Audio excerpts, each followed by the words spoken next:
औज़ु बिल्लाहि मिनश्शैतानिर्रजीम बिस्मिल्लाहिर्रहमानिर्रहीम अस्सलामु अलैकुम वरहमतुल्लाहि वबरकातुहू। स्टूडेंट्स, जैसे कि आप जानते हो पहले चैप्टर का अख्ताम हम कर चुके हैं। आज हम दूसरे चैप्टर के दूसरे लेक्चर की तरफ जा रहे हैं। तो स्टूडेंट्स, अगला लेक्चर देने से पहले गुज़िश्ता लेक्चर से रिलेटेड कुछ अहम सवालात मैं आपके ज़हन-नशीन करना चाहता हूँ। I hope and I think आप लोगों को इसके आंसर आते होंगे। तो स्टूडेंट, एज इट इज़ जिस तरह के मैं तकरीबन 5 से लेकर 6 सेकंड तक ब्रेक करता हूँ ड्यूरिंग द क्वेश्चंस, तो आप लोगों ने करेक्ट आंसर अपने माइंड में लाना है। तो students, now I start the questions. सवाल नंबर 1, दरिया का अम्ल कटाव कितने तरीक़ों से होता है? दरिया का अम्ल कटाव कितने तरीक़ों से होता है? प्रीवियस लेक्चर में पढ़ चुके हैं हम। वेरी गुड, आपके माइंड में करेक्ट आंसर आया। स्टूडेंट, ये 3 तरीके से कटाव का अमल करते हैं। वो कौन कौन से 3 तरीके हैं?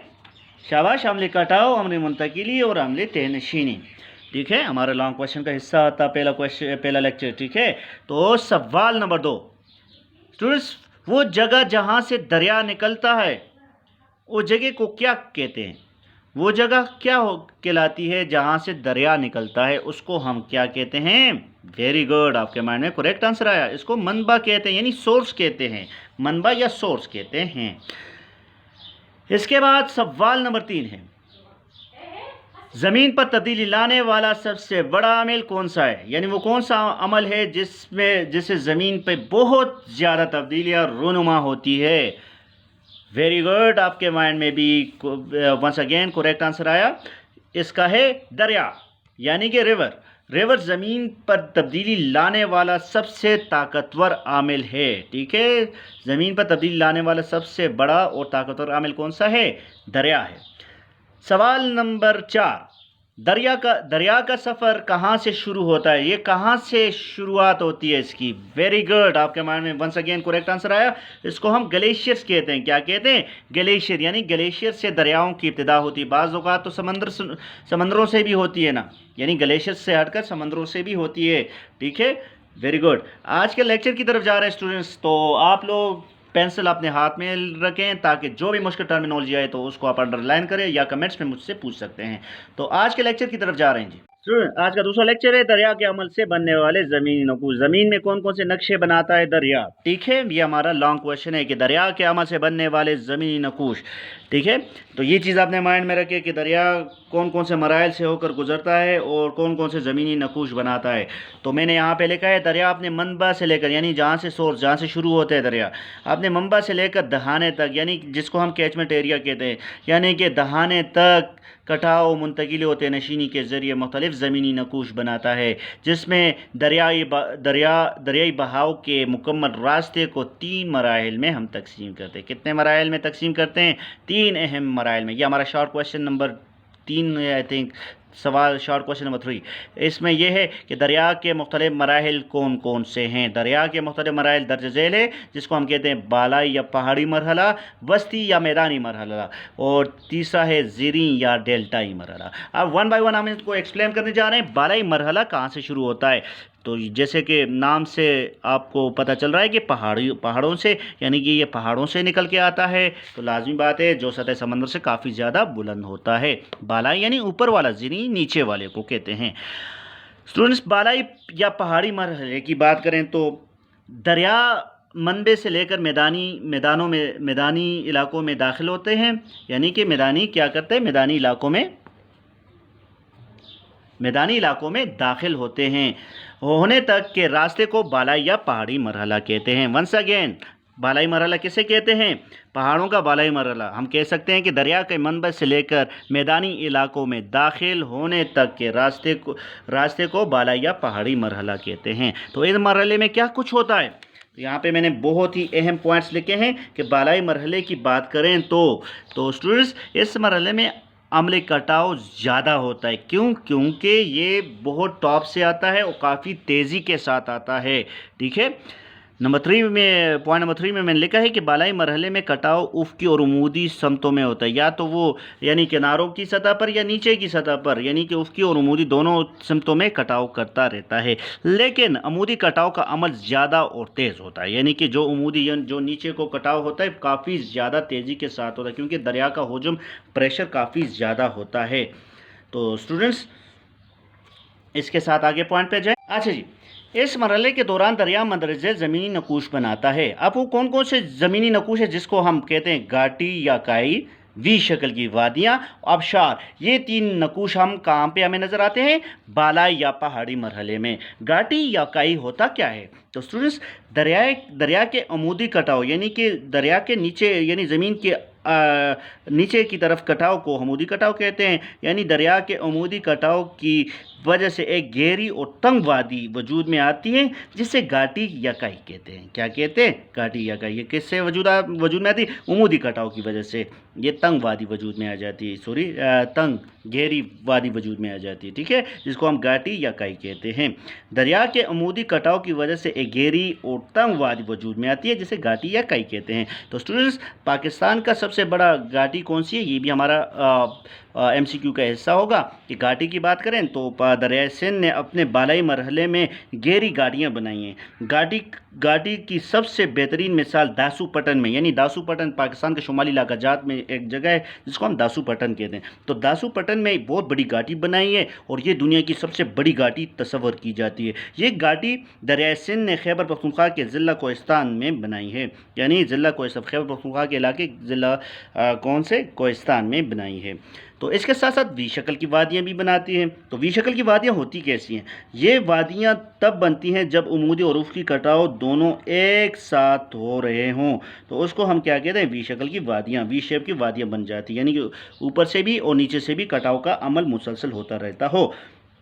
अमूदी कटाव वादी को गहरा बनाता है जबकि उफ़क़ी कटाव इस किनारों की तरफ चौड़ा बनाकर वी शक्ल की वादियों में तब्दील कर जाता है। इसको हम वी शक्ल की वादियाँ कहते हैं।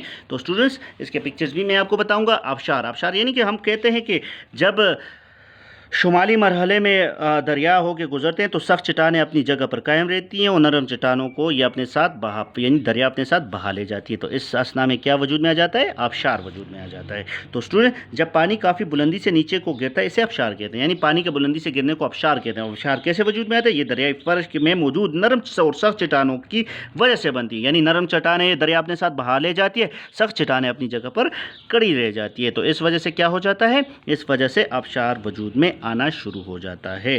तो स्टूडेंट्स, यहाँ पे एक और जनरल नॉलेज का क्वेश्चन है कि अगर हम बात करें तो अमेरिका में वाक़े नियाग्रा आबशार इसकी बेहतरीन मिसाल है, यानी आबशार नियाग्रा जो अमेरिका में खूबसूरत है और उसको वंडर्स में भी कन्वर्ट किया था कि दुनिया के 7 अजूबों में आबशार नियाग्रा को भी शामिल किया था, यानी कि आबशार नियाग्रा वाटरफॉल।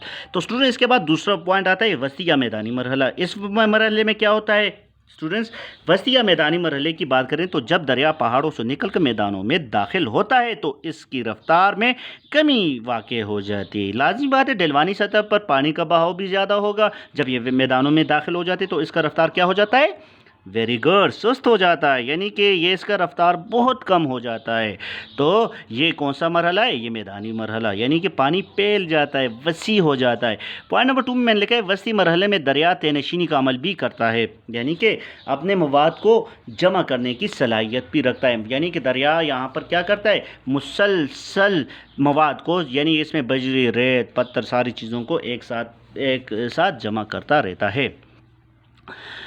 तो स्टूडेंट, इसमें देखिए बात करें तो मैदानी मरहले में दरिया मंदरजे ज़मीनी नकूश बनाते हैं। वो कौन कौन सी ज़मीनी नकूश है? जिसमें हम कहते हैं सैलाबी या मैदानी और कुदरती पुश्तें, पेचोखम, हिलाल नुमा अक्सबू झीलें, दरियाई पंका और दरियाई मखरूत बनाते हैं। स्टूडेंट्स, सैलाबी या मैदानी और कुदरती पुश्तें क्या होती है? तो स्टूडेंट, ये वो चीज़ होती है कि जब मैदानी मरहले में दरिया सैलाब के दौरान रेत और मिट्टी वगैरह को अपने किनारों पर फैलाकर ज़रखेज़ करता है।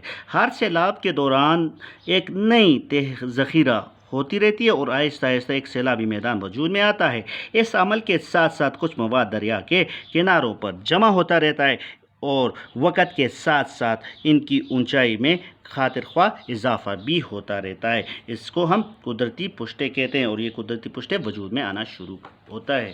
तो पेचोखम से मुराद है कि यानी ज़िगज़ैग, यानी कि बाज़ों का दरिया क्या हो जाता है? पेचोखम का आता है। पेचोखम यानी कि मुख्तलिफ़ किस्म के खम, दरिया आपने देखे होते हैं गोल गोल चक्रों में जाता है या किसी जगह पे बिल्कुल स्ट्रेट हो जाता है, किसी जगह पे वी शक्ल बना लेता है, तो इसको हम पेचोखम कहते हैं। आम तौर पर दरिया मैदानी मरहले में सीधा नहीं बहता बल्कि ज़मीन की खदोखाल استعمال کے مطابق راستہ تبدیل کرتا رہتا ہے. جیسے کہ میں پہلے بتا چکا ہوں آپ کو کہ دریا کمزور سطح کو مسلسل کٹاؤ کا عمل کرتا ہے اور وہ اپنے ساتھ بہا لے جاتا ہے، اور جو سخت جگہ ہوتی ہے وہ اپنی جگہ پر قائم و دائم رہتی ہے. تو مین کے اسی طرح پیچ و خم میدانی مرحلے میں کافی زیادہ ہوتا ہے.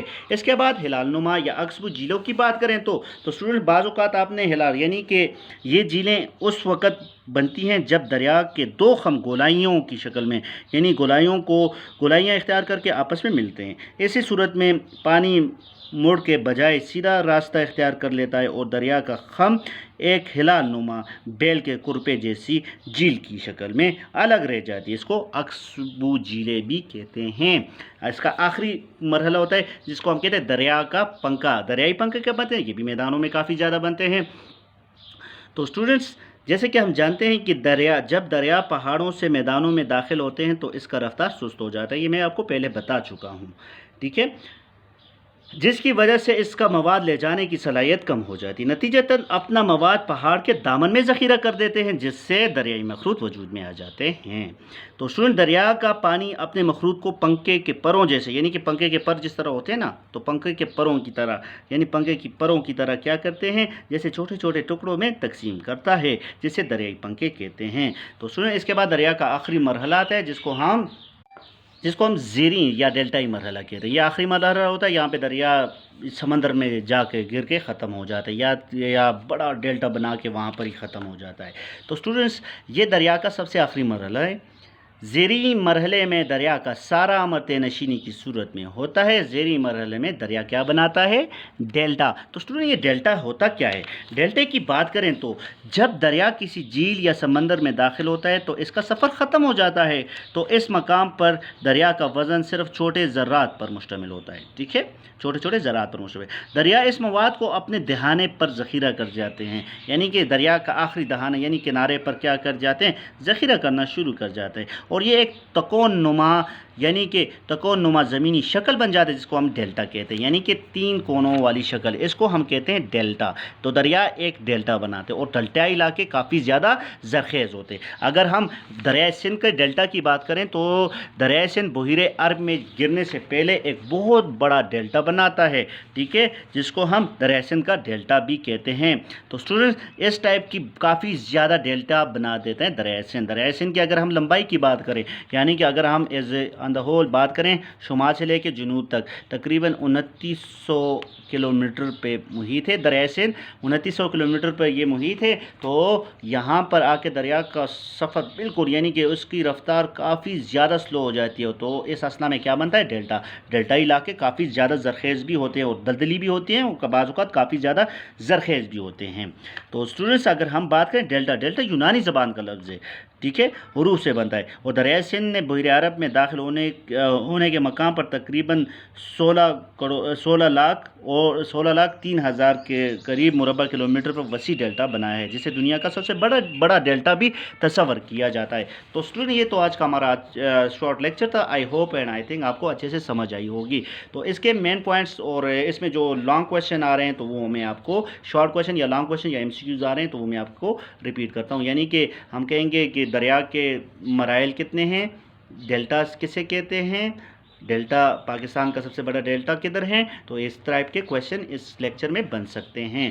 تو آج ہم ایسے کریں گے کہ اس پوائنٹ جو لیکچر ہوا ہے اس کو دوبارہ سے میں سم اپ کرنے جا رہا ہوں.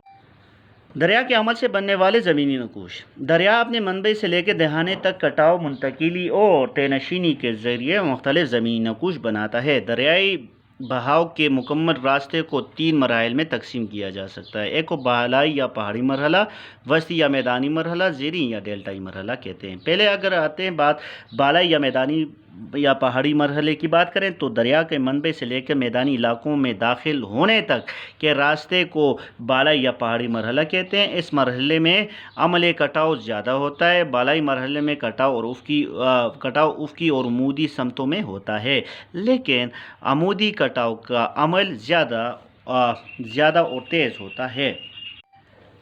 اس مرحلے کے دوران مندرجہ ذیل زمین نقوش بناتا ہے. گھاٹی یا کئی میں نے داسو پٹن کی گھاٹی کی بات کی کہ یہ افقی عمودی کٹاؤ کی وجہ سے ایک بہت گہری گھاٹی وجود میں آتی ہے. یہ بالائی مرحلے میں ہوتے ہیں. اور اس کے ساتھ ساتھ وی شکل کی وادیاں، یہ بھی یعنی کہ افقی اور عمودی کٹاؤ کی وجہ سے مسلسل بنتی ہے اور اس میں وی شکل کی وادیاں وجود میں آ جاتی ہے. آبشار کی بات کریں تو جب دریا شمالی علاقہ جات سے گزرتا ہے یعنی کہ شمالی بالائی مرحلے سے گزرتا ہے تو یہ نرم چٹانوں کو کاٹ کر لے جاتا ہے اور سخت چٹانیں اپنے جگہ پر قائم رہتی ہیں اور اس اثناء میں آبشار وجود میں آ جاتے ہیں. اس کے ساتھ ساتھ وسطی یا میدانی مرحلے کی بات ہو رہی تھی. وسطی یا میدانی مرحلے یعنی کہ ہم کہہ سکتے ہیں میدانی مرحلوں میں کیا ہوتا ہے، جب دریا پہاڑوں سے نکل کر میدانوں میں داخل ہوتا ہے تو اس کی رفتار میں کافی کمی آ جاتی ہے اور یہ میدانی مرحلہ کہلاتا ہے. وسطی مرحلے میں دریا تہ نشینی کا عمل، تہ نشینی یعنی مواد کو جمع کرنے کی صلاحیت پیدا ہوتی ہے اس میں.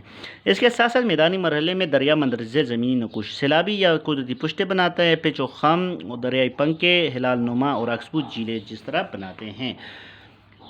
اس کے بعد آتے ہیں زیریں یا ڈیلٹائی مرحلہ. یہاں پہ دریا کا سفر ختم ہو جاتا ہے. یہ دریا کا سب سے آخری مرحلہ ہوتا ہے. زیریں مرحلے میں دریا کا سارا عمل تہ نشینی کی صورت میں ہوتا ہے یعنی مواد کو جمع کرنے کی صلاحیت پر ہوتا ہے، یعنی کہ مواد مسلسل جمع ہوتا رہتا ہے. ٹھیک ہے. زیریں مرحلے میں دریا ایک بہت بڑا ڈیلٹا بناتا ہے. ڈیلٹا یونانی زبان کا لفظ ہے اور اس کا مطلب یہ ہے کہ ڈیلٹا سے مراد وہ علاقہ ہوتا ہے جو بہت زیادہ زرخیز ہوتا ہے. دریا سے یعنی شمال سے شروع ہو کے جنوب میں بحیرہ عرب میں گرنے سے پہلے کیا بناتا ہے، ایک بہت بڑا ڈیلٹا بناتا ہے جو تقریباً 16 لاکھ کے قریب مربع کلومیٹر پہ واقع ہے. تو اسٹوڈنٹس آج کے ٹاپک کی I think and I hope آپ کو اچھے سے سمجھ آئی ہوگی. تو آج کا ہوم ورک آپ کے لیے اسٹوڈنٹس آپ لوگوں نے کیا کرنا ہے، دریا کے مختلف مراحل کو تفصیل سے لکھنا ہے یعنی کہ بالائی مرحلہ، درمیانی مرحلہ اور آخری مرحلہ. یہ تینوں مراحل آپ لوگوں نے کیا کرنا ہے، اپنے الفاظ میں ایکسپلین کر کے اسائنمنٹ شیٹس پر لکھنے ہیں. Thank you very much for today. Allah